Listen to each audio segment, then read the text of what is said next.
This is a great panel. It's tuned very well. There are some instances the way that a mini LED does its thing where colors can look a little bit oversaturated and sometimes shadow details aren't presented completely accurately.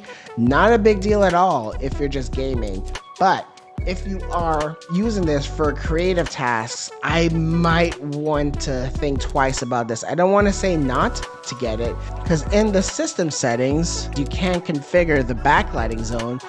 There's a few different customizations, so you can, if you wanted something more accurate, you can just go to one zone and the colors do improve. It's just the nature of how the mini LEDs are handled on this. But for gaming though, I still think overall this is one of the best gaming panels out there, because the brightest display I've been able to see with OLED is the new Legion that goes up to like 500 nits, 600 nits when you're using HDR and only small windows.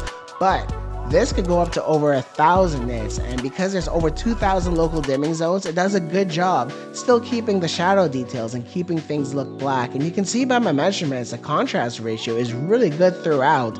I am still experiencing that issue where when I'm on Optimus, brightness is cut in half. I'm only getting 550 nits, which I know it's still a lot more than good enough.